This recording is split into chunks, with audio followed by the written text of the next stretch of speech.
Welcome CNG 132 500 online class. As I was going through the discussions today, I started finishing up with the week 8 discussions, um, or I'm sorry, week 9 discussions. I clicked on the wrong week. Um, with week 9, I saw some interesting things brought up. Um, War driving, um, case project, your wireless security of your house. Wireless security of your house, like Carmelo was mentioning, um, can be done in multiple different ways, as a few people have done. They come off with a firewall. They run a router into a switch. You can usually VLAN off one of those to make it more secure, creating like a guest networks. Even when you do wireless security, you may want to enable your guest network. One of the things that I absolutely despise doing is letting people on my home network that I don't really know where their computer's been, or if they keep their phone up to date. That bypasses all my security and puts them within the same network as my computer, my work computer, any sort of my laptops, my tablets. Not too worried about tablets, but really those computers of mine that I have work on or I do work on. Um, so that is a good step, having a firewall and then actually VLANing um, your network apart. Subnetting is also a different approach to more security. Somebody else brought that up. I think it was either Larry or Chantum. Subnetting is a great way for security. Using VLSM, we can actually do variable length subnets. That would allow only a specific amount of computers to be on that network.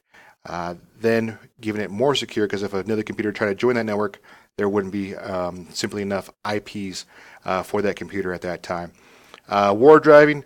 If anybody wants to participate in some war driving, that's an extra credit project that I usually hand out in the face-to-face classes. Feel free to do this. War driving, very popular when, let's see, mid 1990s, late 1990s. Um, I, well, I wouldn't even say that early. Probably late 1990s, 2000s, when laptops started becoming more portable. You were able to see signals on the ground indicating whether the wireless network was open, secure, if it was high speed. Now the war driving has turned into more of a digital content, where locations like geocaching, um, the little geocaching game, where war driving spots are actually signified within a place to where you can get free internet and at high speed internet. Um, some more wireless security from Michael. Um, Michael had the server and an attached server. Once again, I think he also had the 24 key passphrase. Passphrase is probably the most secure at this point. But of course, doing the most popular ones like or song titles or lyrics in a song, probably not the most secure. I saw another one that I wanted to get to. That may have been chapters 10. I also started with the chapter 10 discussion. Okay, let's finish up chapter 9 first. For those of you that still need to post your initial post, make sure that gets done today with chapter 9, as today is the last day to get that done. If you still need to make your 2 responses within chapter 9, make sure you get those done before Sunday night. So far, they look really good. Basically, these case projects are turning out just the way I expected to. You guys get not only to put in your own feedback, but then you get to reflect on what other students do, even though they're the same exact cases. Sometimes you get a different take on it. In discussion 10,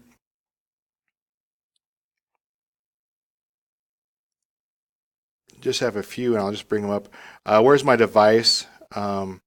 Absolutely great project.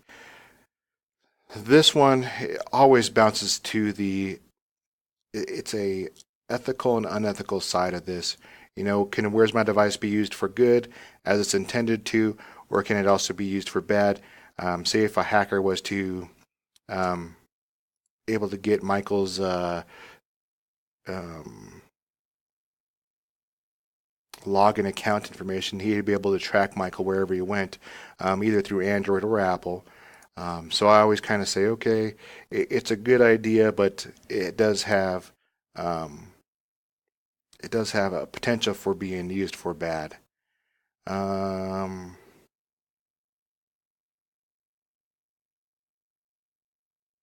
Carmelo did the BYOD.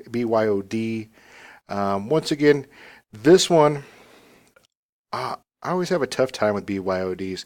Is it really beneficial for the person, or um, is it really beneficial person, or just letting the company off the hook without purchasing more products? I weigh that one in two different lights. It does make people feel more comfortable with bringing their devices into work, um, but it also has another side to it where it can be used for, well, I shouldn't say it can be used for, that if the person does bring it to work, they have to understand that they are no longer in control of the device. The IT group also delegates control over their phone. Aaron Rodgers, you did the also Where's My Android app. Once again, this could be done with even a built-in in-app like Apple's, or it could be done third-party. I know there is um, I forget, I don't think it's Cimatech, I don't think it's Norton, it may be McAfee.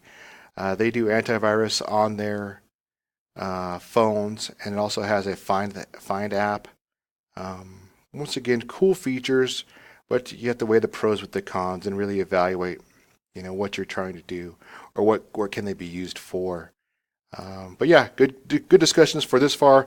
I know it's kind of early in the morning. Keep those discussions rolling on in. For those of you that are in Chapter 9, make sure to get your first post today. And also, those of you that are continuing in 10, make sure you get that first post today. And realize that this Sunday will be the last day for those of you that are doing Westminster Boulder. Um, Last day for work for those of you that are before the spring break. They're doing Westminster Boulder spring break vacation. For those of you that are working on Chapter 9, make sure to start Chapter 10 next week. And I'll check in one more time this week. Have a good Wednesday and see you later.